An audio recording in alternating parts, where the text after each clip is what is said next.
Bismillahirrahmanirrahim. Assalamualaikum warahmatullahi wabarakatuh. Alhamdulillahirabbil alamin. Wassalatu wassalamu ala Rasulillah Sayyidina Muhammad wa ala alihi wa sahbihi wa man wala wala haula wala quwwata illa billah. Allahumma sholli wa sallim ala Sayyidina Muhammad al-Bashiri wal Nadhiri alladhi tanfa'u bihi wa tanqalu bihi abwabu syarri wa ala alihi ajma'in ashabihi ajma'in. Allahumma ya Allah, Allahumma barik lana fi Rajab wa Sya'ban wa ballighna Ramadan. Allahumma ya Allah, Allahumma inna ala dzikrika wa syukrika wa husni ibadatik. Rabbana la tuzigh qulubana ba'da idh hadaitana wa hab lana min ladunka rahmah innaka antal wahhab. Ya muqallibal qulub tsabbit qalbi ala dinik. Rabbana atina fid dunya hasanah wa fil akhirati hasanah wa qina azabannar. Amin. Para hadirin, Bapak Ibu jamaah musyawarah al-maksum yang semoga Bapak Ibu selalu diberikan keadaan sehat walafiat dalam ketatan, dimudahkan segala urusan-urusannya Bapak Ibu, dikabulkanlah hajatnya,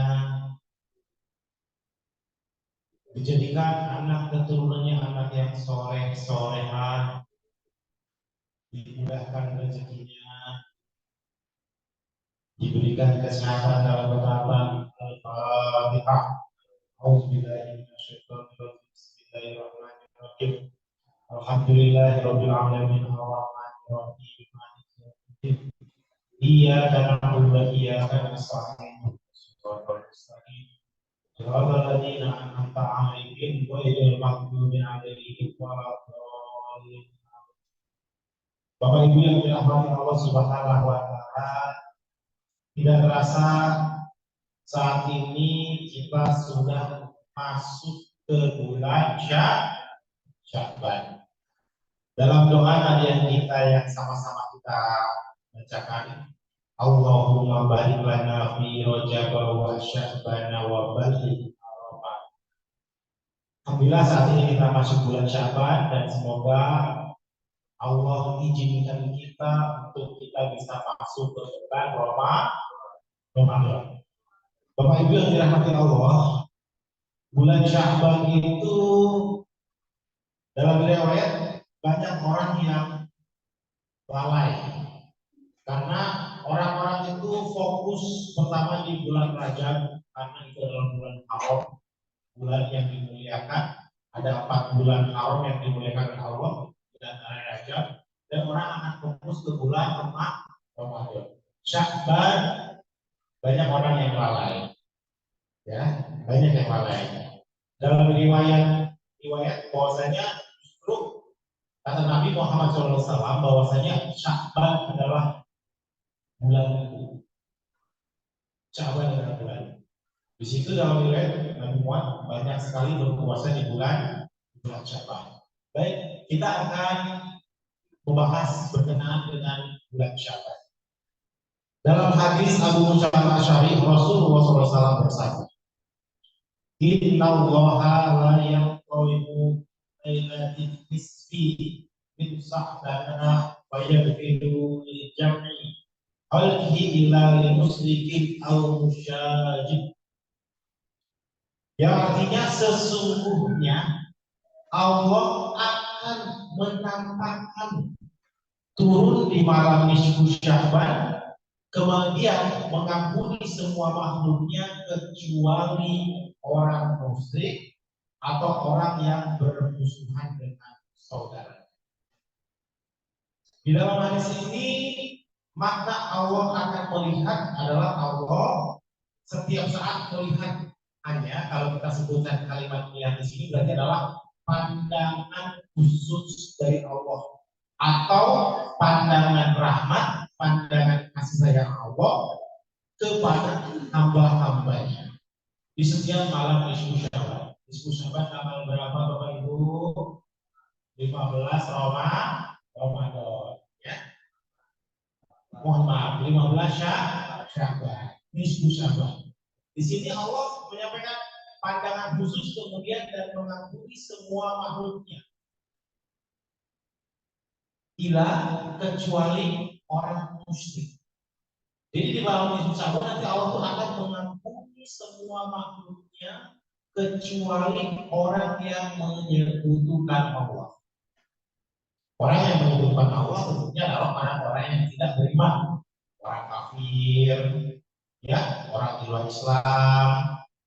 Itu yang pertama. Yang kedua adalah orang yang tidak diampuni siapa lagi? Orang yang mempunyai dendam dan kebencian kepada sesama.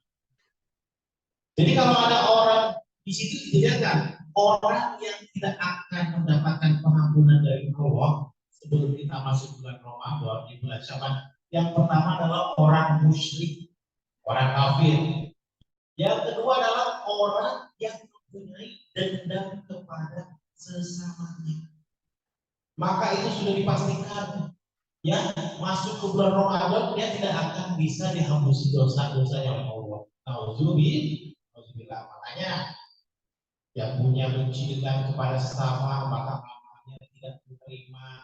Gantung itu amalan Ramadan tahun kemarin belum tentu bisa diterima. Mau masuk lagi Ramadan sekarang. Makanya kita harus beresin urusan-urusan kita dengan saudara-saudara kita.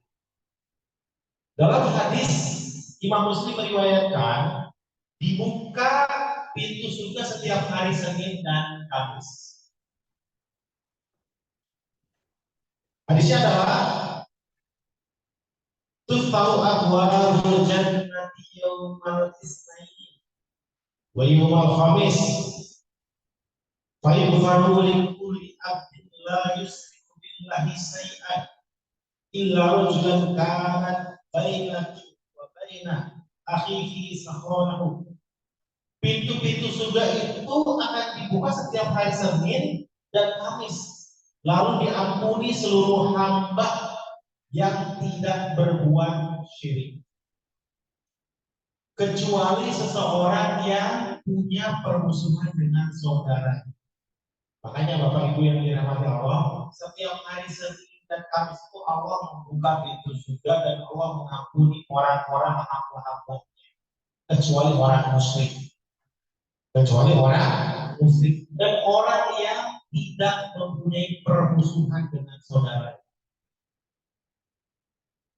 Fayaqul dikatakan andiru hadaini hatta yastoliha anzuru hadaini hatta yastoliha anzuru hadaini hatta yastoliha. Kata Allah kepada malaikat, tundaklah amal dua orang ini sampai keduanya berdamai. Makanya apa? Allah tidak akan memberikan pengampunan kepada seseorang yang seseorang itu mempunyai dendam atau permasalahan kepada orang yang lain sampai dia berdamai. Kalau dia berdamai maka Allah akan mengampuni. Makanya ini yang perlu kita garis bawahi persiapan kita masuk ke bulan Ramadan. Ya, rugi Bapak Ibu. Di dalam riwayat lain Ramadan itu ibadah Ramadan itu pahalanya berlipat-lipat ganda. Tapi pintunya di bulan Syaban. Kalau kita masih ada punya dendam, punya kebencian, maka kita tidak akan masuk ke bulan Ramadan dengan sebaik-baiknya pengampunan dari Allah. Ya, jadi dalam hadis tadi disebutkan kata Allah tunda orang itu sampai dia berdamai. Masya Allah. Masa kita mau sombong-sombongan dengan saudara kita mau bermusuhan? Ya, jangan sampai ya Bapak Ibu ya. Masya Allah. Nah ini makanya disebutkan juga di dalam riwayat lain dalam hadis Sahih Sunan Abu Daud, ya, la yahillu li muslimin ayyahdu akhahu fawqa thalath faman hazara fawqa thalathi faman tadakhala nar.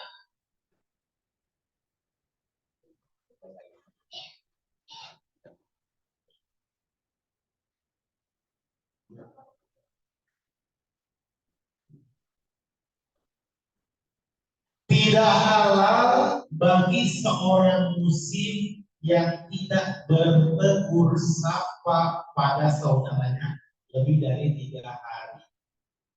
Lalu meninggal dunia, maka dia akan masuk neraka. Hadis riwayat Abu Daud.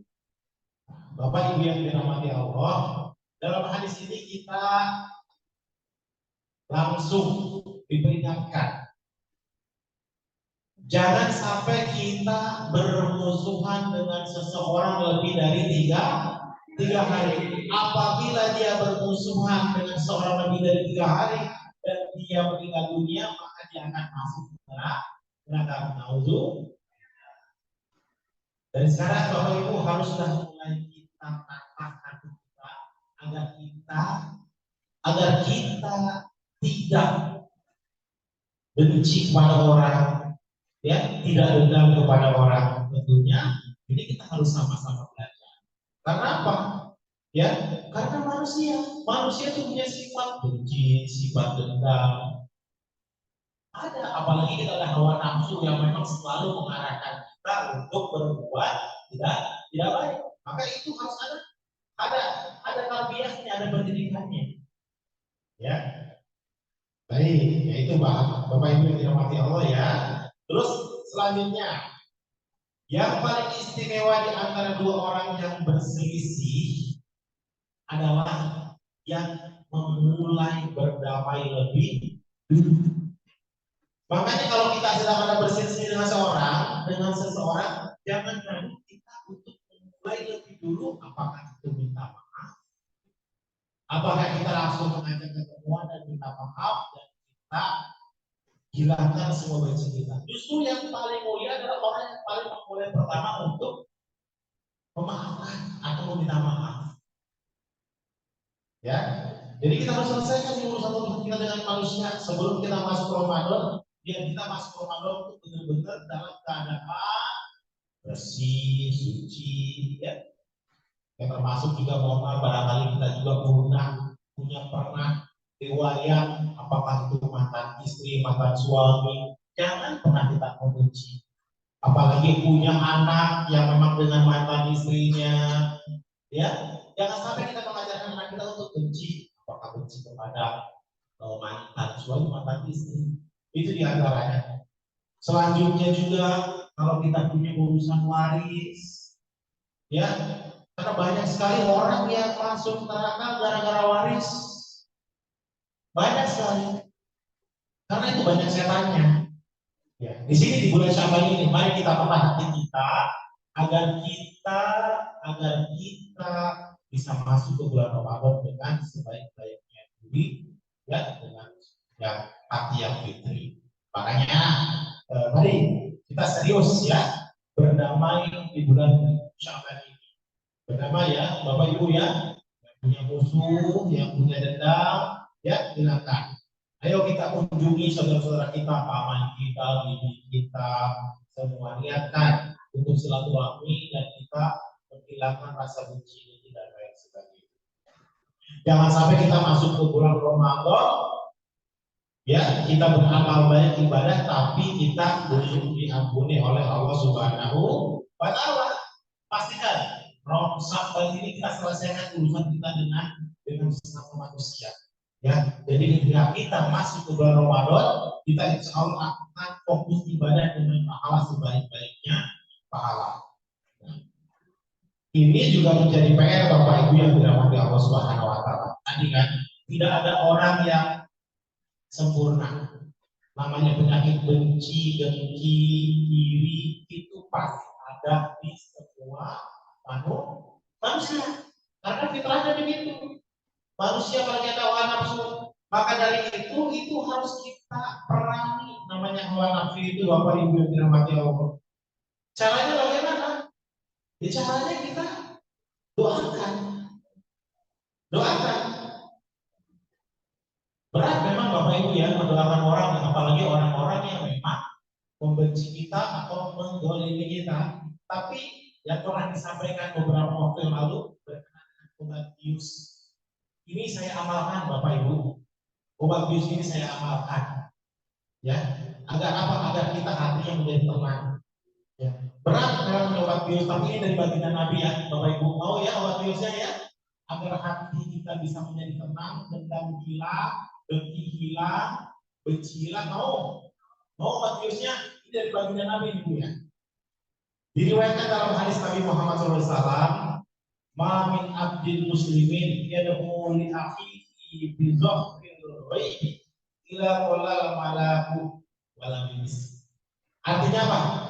Tidak ada seseorang yang mendoakan orang lain di saat orang itu tidak ada di hadapannya, apalagi orang itu bermasalah dengan kita, ya bermasalah dengan kita, zalim sama kita, jahat sama kita, ya kita doakan dengan sebaik-baiknya doa. Ya Allah, orang yang zalim kepada saya itu semoga dia diberikan kemudahan-kemudahan dalam usahanya, dilancarkan rezekinya, dijadikan anak yang soleh, solehah. Bisa Bapak Ibu doain gitu kepada orang-orang yang zalim sama kita? Harus. Karena apa? Karena disinilah obat biusnya itu. Saya ngamalkan ini diajarkan oleh guru kita Bu ya. Diajarkan oleh guru. Ini diamalkan Bapak Ibu. Masya Allah. Ya dalam hadis Nabi disebutkan wala bimiskin. Artinya apa? Malaikat langsung sebelum orang itu mendapatkan doa kamu duluan yang akan mendapatkan doa tersebut. Bayangin, semoga yang punya hutang itu dia bisa membayar dan diberikan rezeki yang berkah. Amin. Kita punya hutang sebenarnya sebab kita bisa berbicara. Semoga anak-anaknya jadi anak-anak yang soleh, soleha. Kata mereka nanti duluan anak-anak kita jadi soleh duluan. Begitu Bapak Ibu, ya. Dan ini harus belajar kita masuk bulan Syaban ini. Yuk kita doakan semua orang-orang yang ada di sekeliling kita, termasuk orang-orang yang membenci kita. Pak, kalau kita mendoakan orang yang baik sama kita, misalkan kasih sarung depan kita, terus kita mendoain di depan itu, nah itu maka biasa.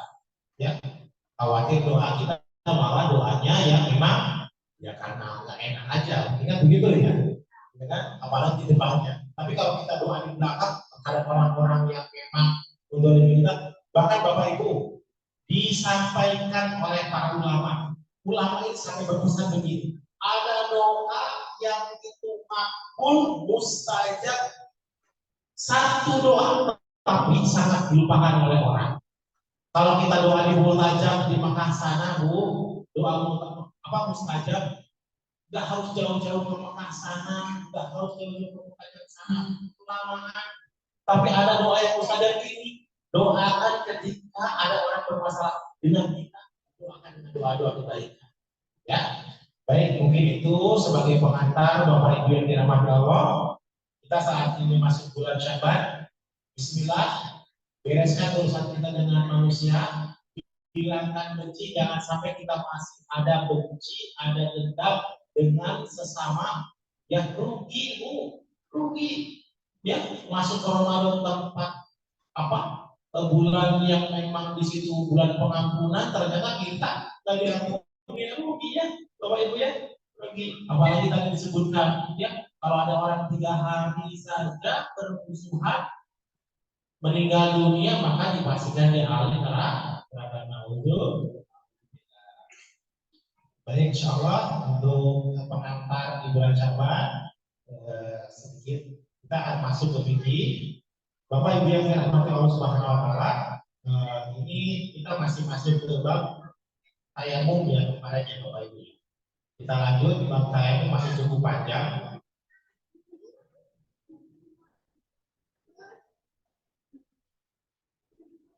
Bab tayamum masih banyak Ibu ya. Sekarang kita masuk ke niat dalam tayamum. Kewajiban niat dalam bertayamum adalah melintaskan di dalam hati. Jadi niat itu adanya di mana Bapak Ibu? Ada di hati. Makanya wajib kita melintaskan niat di dalam hati untuk tayamum. Kalau kita bersuara itu dalam rangka untuk menguatkan niat kita dalam hati. Misalkan saya niat bertayamum atau pakai bahasa Jawa, kalimat yang kita ucapkan sebagai penguat untuk melintaskan di dalam hati. Dengan bahasa apapun yang dimengerti. Adapun mengucapkannya menggunakan lisan atau sunnah hukum. Selanjutnya Bapak Ibu ada beberapa niat bertayamum yang disesuaikan dengan tujuannya. Jadi ada perbedaan antara wudhu dengan tayamum. Kalau wudhu, kalau kita berwudhu dengan menggunakan air yang suci dan mensucikan, maka wudhu itu akan bisa dipakai untuk sholat, untuk baca Quran, dan lain sebagainya. Tapi tayamum itu ada beberapa perbedaan. Makanya di antara niat tayamum itu adalah contoh, di sini ada niat tayamum untuk sholat. Beda, niat tayamum untuk sholat. Bahasa Indonesia aku niat tayamum agar diperbolehkan melakukan sholat. Nawaitu tayamuman lidis tibahatis sholat lillahi ta'ala. Ketika kita akan membaca Al-Quran, niatnya beda lagi tayamumnya. Aku niat bertayamum untuk membaca Al-Quran. Nah, ada beberapa martabat ketika tayamum hanya bisa dipakai sholat saja. Kemarin sudah dijelaskan, ya. Kemarin sudah dijelaskan. Terus ada niat tayamum hanya untuk baca Quran saja. Terus yang selanjutnya ini bagi wanita haid yang berhenti darah, maka berniat tayamum untuk hubungan suami istri. Wanita haid bersih, suci, tapi kasusnya tidak ada air ya. Jadi harus menjadikan niat tayamum. Maka niat tayamum adalah niat tayamum untuk berhubungan suami istri. Niatnya beda-beda. Kita akan baca satu persatu. Niat, tingkatan niat tayamum. Pertama, niat untuk sholat. Jika seseorang telah berniat tayamum untuk sholat, maka tayamum tersebut boleh digunakan untuk membaca Al-Quran dan berhubungan badan. Mohon maaf, ini majelis mulia.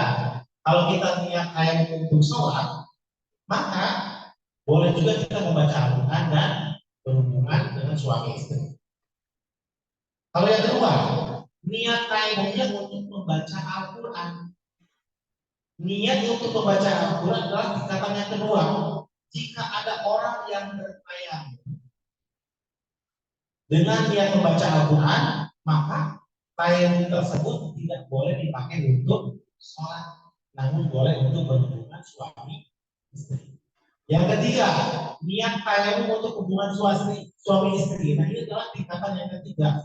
Maka bertayamum dengan niat ini tidak bisa digunakan untuk sholat dan membaca Al-Quran. Jadi ada beberapa martabat berkenaan dengan tayamum. Kesimpulannya, bertayamum dengan niat tingkat yang pertama bisa digunakan untuk tingkat kedua dan yang tingkat kedua boleh digunakan untuk tingkat yang ketiga. Dan tidak boleh digunakan untuk tingkat yang pertama. Dan yang niat dengan tingkat ketiga hanya boleh untuk tingkat tersebut dan tidak boleh untuk tingkat pertama dan kedua. Baik, itu. Terus selanjutnya Bapak Ibu yang tidak Allah, sholat dengan tayamum yang wajib diulang. Sedikit-sedikit ya Bapak Ibu.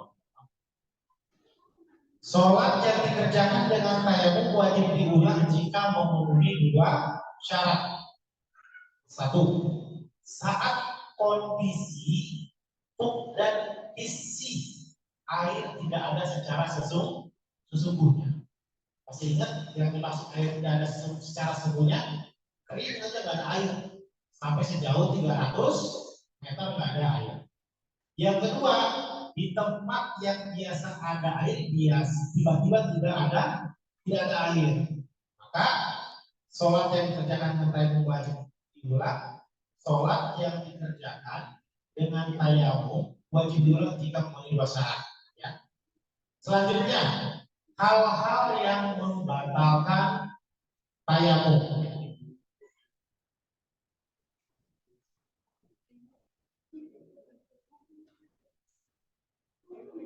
Yang pertama, sebab diperbolehkannya tayamum adalah karena tidak ada air. Yang dimaksud tidak ada air ini ada dua macam ya.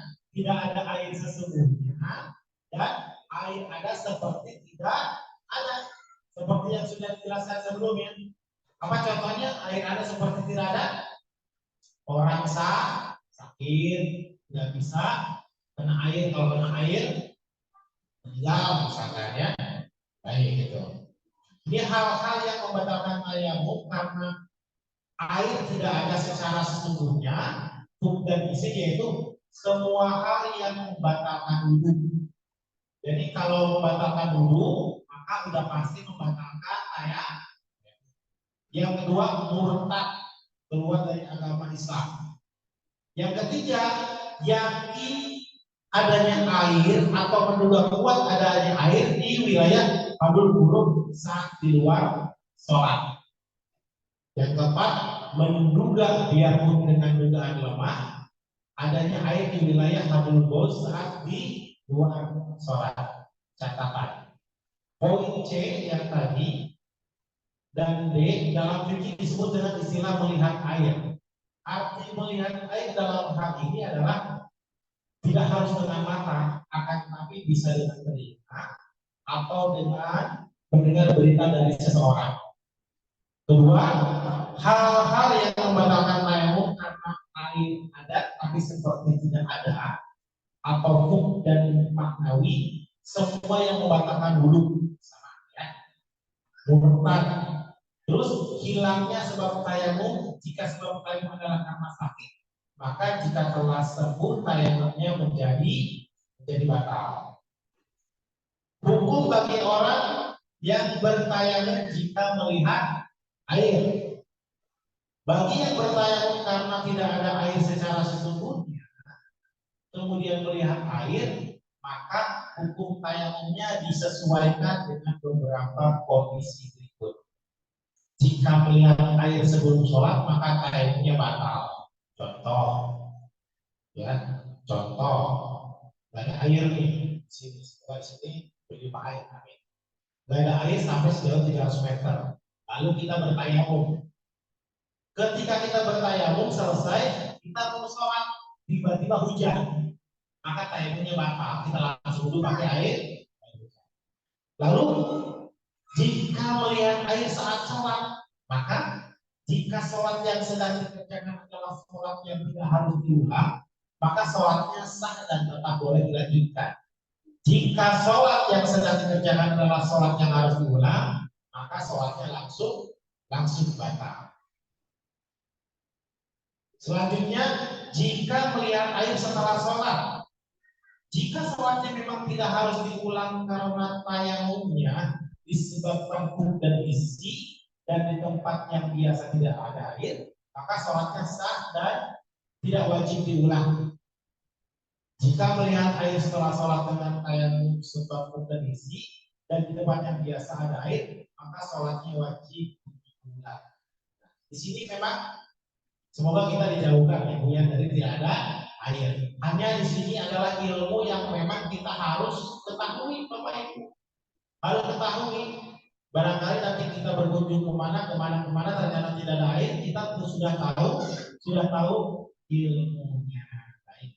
Mungkin segitu berkenaan dengan tayamum. Jadi masih ada sih beberapa hal yang masih berhubungan tayamum adalah berkenaan dengan jamiroh. Nanti kita akan bahas. Mungkin di pertemuan ke depan untuk tayamumnya saya tahan pending dulu atau saya tahan dulu. Insya Allah pertemuan depan kita akan bahas berkenaan dengan puasa. Karena kita akan masuk bulan Ramadan sebentar lagi, minimal kita sudah paham terkait fikih puasa. Sebagai pengantar, nanti kita akan belajar 9 hal yang boleh meninggalkan puasa atau dan 9 hal yang membatalkan puasa. Ya, insya Allah kita akan bahas di pertemuan pekan depan. Mungkin cukup sampai sekian, barangkali ada yang mau bertanya.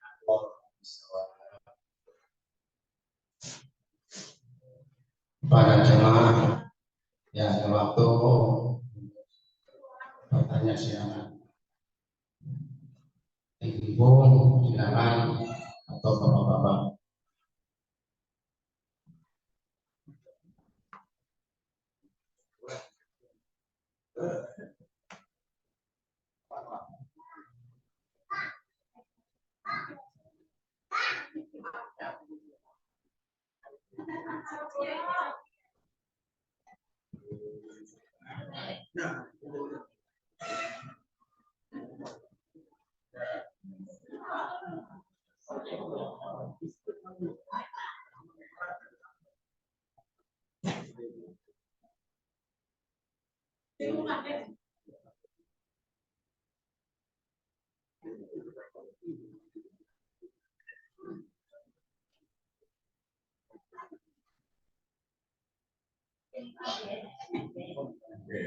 Assalamualaikum warahmatullahi wabarakatuh. Jadi ada satu pertanyaan, tapi di luar tema, yaitu sholat Jumat. Di dalam sholat Jumat kan ada yaitu khotbah Jumat dan sholat Jumat. Nah, dalam cara khotbah Jumat ini pada banyak kasus di saat khotbah berjalan kita mengerjakan sholat sunnah rawatib. Nah, hukumnya kita mengerjakan sholat sunnah itu apa? Seperti apa? Maksudnya sedangkan khotbah itu sifatnya rukun, tapi kita melakukan sholat sunnah di saat. Jadi apa hukumnya? Apakah boleh atau kita sebaiknya duduk dengan khutbah? Ya, sekian saja dari saya. Wassalamualaikum warahmatullahi wabarakatuh. Waalaikumsalam warahmatullahi wabarakatuh.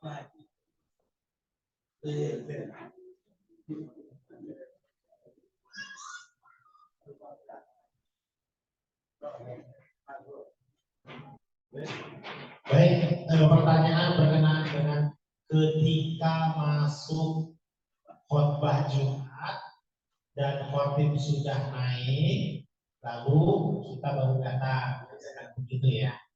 Sebaiknya bagaimana? Apakah kita langsung mendengarkan khotbahnya dari khotib atau sholat dulu? Baik, kami pernah mendengar penjelasan dari guru kita. Sholat itu memang ada beberapa hal keutamaan. Contoh, ketika masuk masjid maka kita disunahkan untuk langsung sholat tahiyatul masjid sebelum sholat seperti sholat zuhur atau sholat Jumat. Ada juga sholat qobliyah Jumat atau qobliyah zuhur. Memang dalam kasus sholat Jumat ini, kami pernah mendengar bahwasanya kalau kita memang terlambat datang dan khutbah Jumat sudah didirikan, tetap kita masih disunahkan untuk sholat sunnah 2 rakaat. Tapi di sini ada pendapat yang dimaksud sholat sunnah 2 rakaat itu adalah sholat tahiyatul masjid. Istilahnya begitu, Pak. Ya. Kalaupun melakukan sholat sunnah rawatib atau qobliyah Jumat juga diperkenankan. Dalam makna apa? Dalam makna kesempurnaan kita untuk melakukan rangkaian ibadah. Pada intinya setelah sholat kita langsung duduk, itu mendengarkan. Jadi intinya diperkenankan. Seumpama kita terlambat sholat Jumat dan khotib sudah menyampaikan khotib Jumatnya, kita baru datang, kita masih tetap diperbolehkan untuk melakukan sholat sunnah rawatib ataupun sholat sunnah tahiyatul masjid. Yang penting sholatnya secukupnya, dalam artian kata tidak di karena kita langsung selesai langsung duduk langsung mendengarkan khutbah Jumat. Jadi diperbolehkan. Akan tapi sebaik-baiknya memang kita bisa hadir di awal sebelum khutbah itu didirikan kita sudah selesai. Ya. Mungkin begitu kurang lebihnya apabila kurang jelas. Barangkali ada yang masih mau ditanyakan, masih ada waktu ya? Ibu, ada yang mau nanya Ibu? Bagaimana kalau datangnya sudah khotbah kedua? Datangnya itu sudah khotbah kedua. Datangnya sudah khotbah kedua kan? Kalau khotbah kedua sih sebaiknya langsung dulu saja, karena itu biasanya khotbah kedua itu sudah dekat dengan selesai waktu khotbah, biasanya begitu.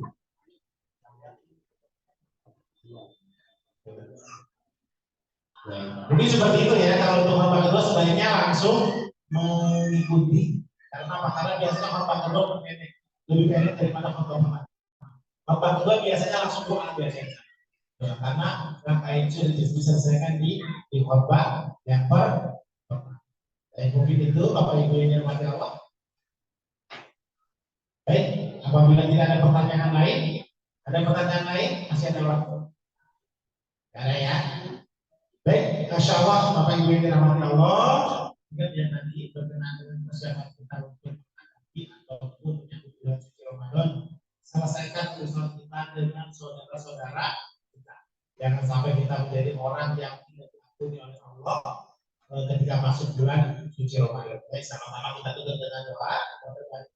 Bismillahirrahmanirrahim. Allahumma sholli ala sayyidina Muhammad wa ala ali sayyidina Muhammad. Allahumma arhamna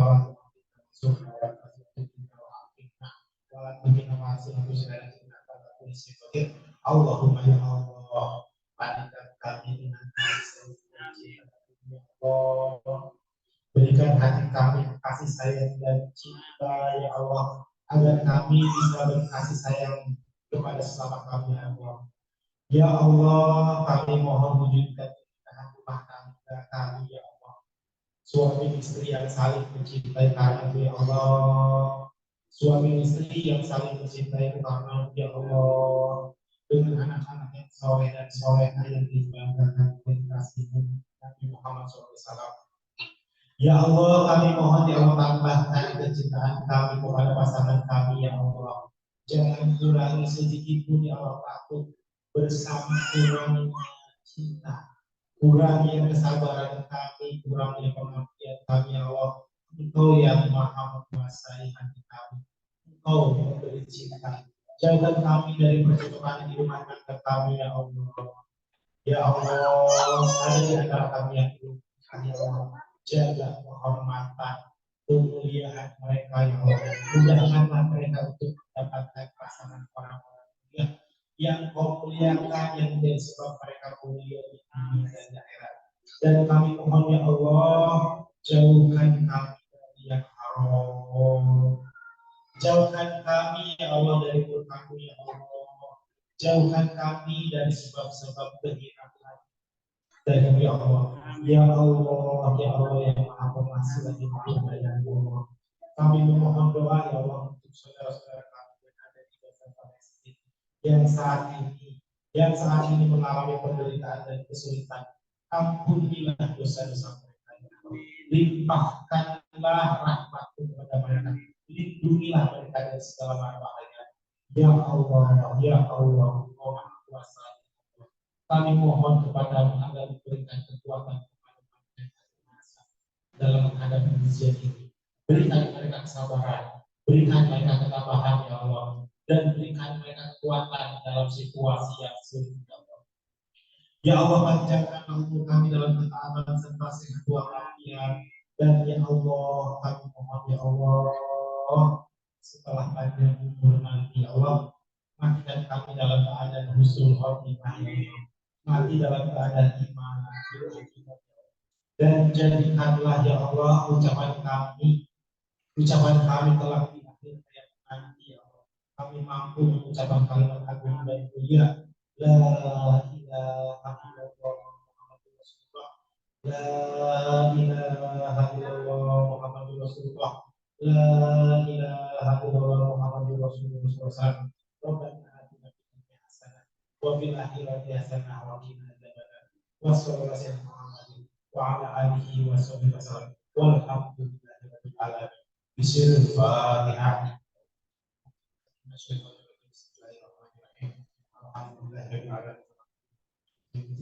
Iyyaka na'budu wa iyyaka nasta'in. Shiratal ladzina an'amta 'alaihim ghairil maghdubi 'alaihim waladdallin. Assalamualaikum warahmatullahi wabarakatuh.